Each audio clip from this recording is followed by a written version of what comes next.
Okay, so you guys obviously know there's this very popular show that's been on for I think it's a few years now, the Pop the Balloon.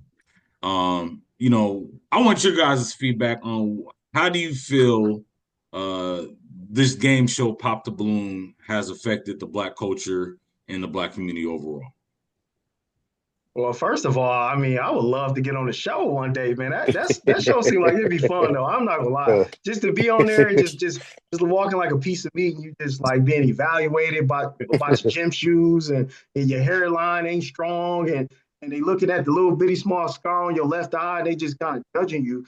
So that'd be interesting, man. But I will say this about Pop the Balloon. I think for me, I watch it as a social scientist. I just look at it and just say, yeah. hey man, is our Oof. society, are we that shallow as a people? Like where it's so hard to find love. And I think it's exposed the fact that it's so hard to find love and why the marriage rates are what they are, why people say the dating pool is full of pee, all these other things is because man, people are very, very, very superficial and shallow. Like literally, I've noticed on that show, I love the show. Arlette is great, but I've seen a lot of contestants popping because somebody don't have the right color scheme or the shoes don't match something. It's never like really it's superficial things. So it's the aesthetics of it, it's the look, and you got to have this certain swag about you, whatever. I heard one woman say, you know what? He doesn't own the room. She said the dude don't own the room. And I'm like, Yeah. do you know Man, how many guys actually own the room? and, Like you looking for a one-hit wonder. and you know what's so crazy, bro? I don't know if everybody saw those Steve Smith text messages. He owned the room, bro, and he owned my man's wife. And her Oh man. IUD. Yeah, Yeah, yeah. He definitely yeah. owns something, right? Yeah, yeah. uh, And to your point, and I just think it's like, man, can we have serious relationships? Of course, if you don't want to date somebody that's not attracted to you, I understand that. But it's some of the reasons why people pop, I think is just diabolical, man. I think one thing that I would say is that it really kind of exposes like the state of the economy. Everybody's trying to dodge trauma. You know what I'm saying? Everybody's trying to dodge issues. So even when you watch the show on the male and female side, everybody's looking to eliminate each other, eliminate other people. And I think one of the things that I noticed on the show is that sometimes I see a woman coming out. I say, hey, she seems like a decent sister. You see a dude, okay, he seemed like a decent brother. I watched one episode where the guy was like, hey, you know what? I moved around a lot as a kid. And because of that, I had a hard time, I had trust issues. I had a hard time opening up to somebody, but I've been working on that, and it was hard for me to be emotionally available. Pop was like, why'd you pop? He's not emotionally available. He was like, did you hear anything else I said? And it just shows that everybody is so scared in this current climate of losing that any sign of any trauma, you know what I'm saying? If your dad died when you were two, you know what I'm saying? Your dad died when he was I don't know two. about him. He I risky. don't He know about risky. him. mhm. Like, and I guess I just to the point is I think we're almost not even looking at the person anymore. We're looking at the aesthetics. We're looking at their past. And I think it's also showing too. I always say this every time I watch the show. People weaponize their past. They weaponize the things that are positive. So one thing, I mean, I come from a single parent household, man. My parents were married, my mom was divorced and things like that. And I always tell Ice this one thing that gets to me. People come on the show, hey man, I grew up in a two-parent household. Oh, and you know what I'm saying? And it's like you stop judging the character of the person. You just like, okay, this person got the aesthetics, two-parent household. Okay, cool. I'm safe. I'm safe. I'm safe. I'm safe. Check, check, check. Yep. You know what I'm saying? Like, I'm married, and my wife also comes from a messed up background, and flaws and all, man. My wife is a fighter. I have issues with her. I think you just stop caring about it. And I think even think about us, man. We all got our stories, man. And you miss out on a lot of good people, man, because these people are just being so superficial, trying to find, they're trying to find a perfect person in a time where it's like times are getting rough, man. You got to find somebody you can work with. And I'm not a big consumer of, a lot of social media myself, as you guys know. I've seen a couple, clips Yeah. of the pop balloon. But just you guys knowing, where we're at, as well as just you being versed with social media, do you feel social media has had an impact in creating these people and their shallow thinking, where they say, this person comes out, all his color scheme isn't, what I need to be. This guy might be one of the greatest human beings in the world. He might be an outstanding father to your potential children. And you're saying just because his color scheme on his shoes don't match what you're expecting, that you're saying I'm not going to even get this shot. Do you feel this is a something that stems from where our minds have been warped from social media as far as people's expectations?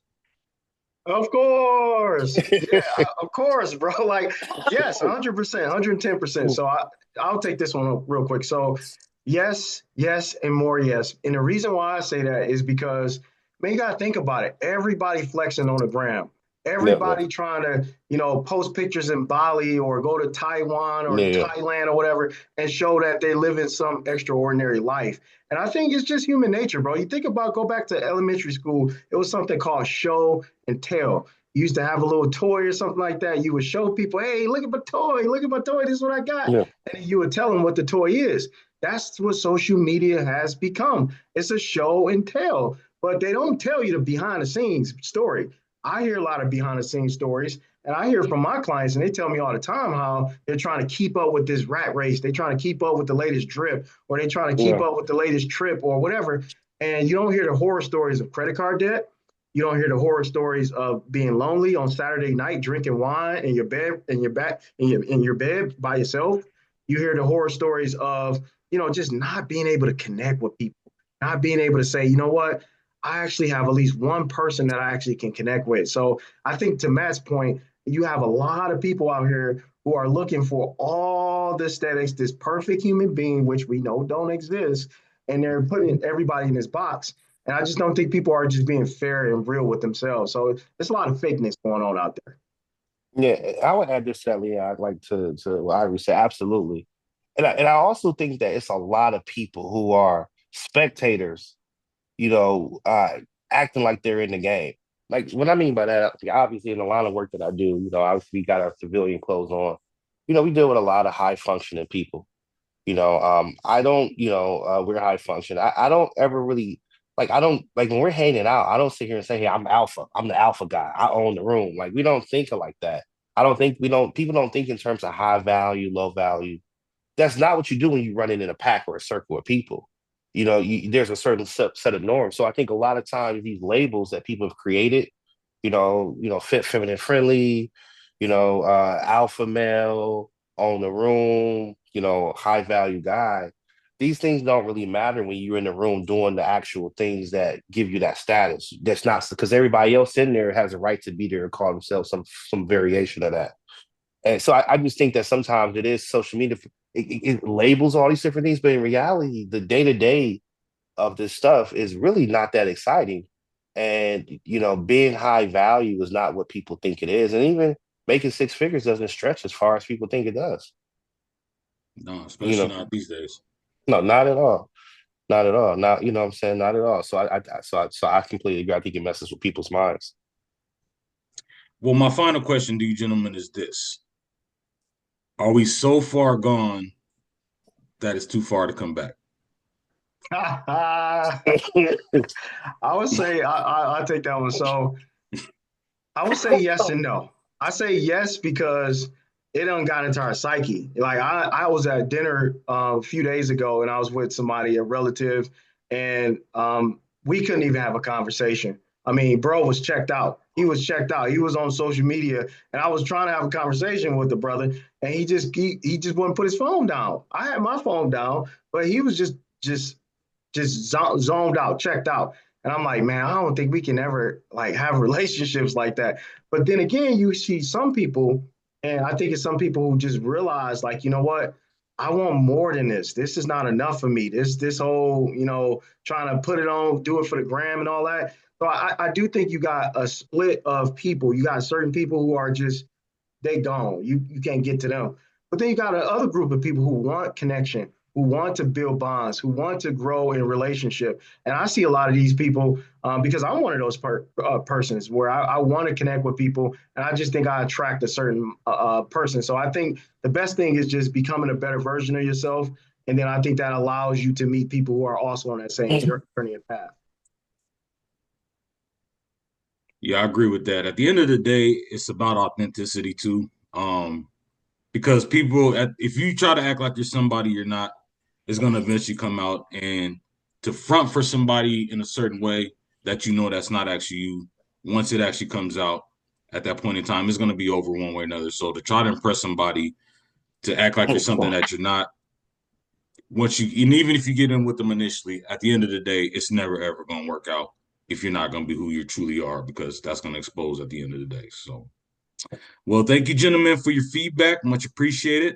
We want to hear your thoughts as far as the Pop the Balloon show, as well as how its effect and the mindset in terms of how people approach relationships today. So please comment below. We are welcome to any and all feedback. That's your thoughts on not only the show, but again, how you feel it's affected people's mindsets in society moving forward.